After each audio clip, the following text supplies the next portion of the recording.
ত্রয়োদশ জাতীয় সংসদের সংরক্ষিত নারী আসনে বিএনপির মনোনয়ন পেয়েছেন অ্যাডভোকেট আরিফা সুলতানা লোনা। তিনি ইন্ডিয়ান মহিলা কলেজ ছাত্রদলের সাবেক সিনিয়র যুগ্ম আহ্বায়ক এবং দীর্ঘদিন ধরে দলের রাজনীতি ও আন্দোলন সংগ্রামের সঙ্গে সক্রিয়ভাবে যুক্ত।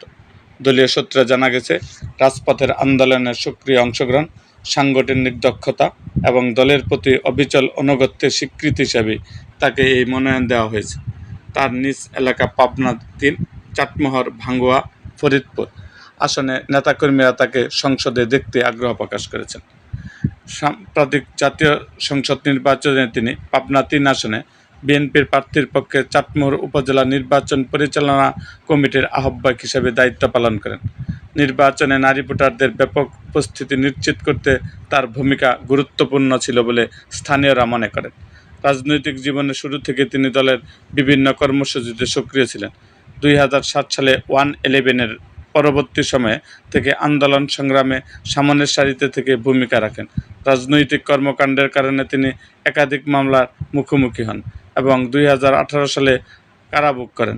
এছাড়া তাকে কয়েকদিন রিমান্ডে নিয়ে জিজ্ঞাসাবাদ করা হয়েছিল বলে জানা গেছে। ছাত্র রাজনীতিতে তিনি ইডেন মহিলা কলেজ ছাত্রদলের দুবার সিনিয়র যুগ্ম আহ্বায়ক ছিলেন।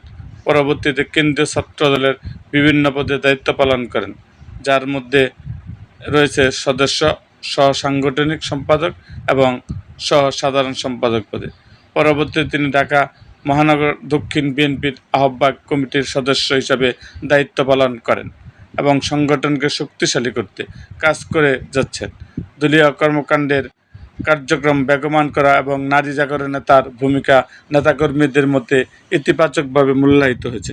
দলের দুর্দিনে রাজপথে সক্রিয় থাকা এই নারী নানা সময় হামলা, মামলা ও নির্যাতনের শিকার হলেও রাজনৈতিক কার্যক্রম থেকে সরে দাঁড়াননি। বিএনপির নেতাকর্মীরা মনে করেন, তার এই দীর্ঘ রাজনৈতিক পথ চলা ও ত্যাগই তাকে সংরক্ষিত নারী আসনের মনোনয়ন ক্ষেত্রে এগিয়ে দিয়েছে।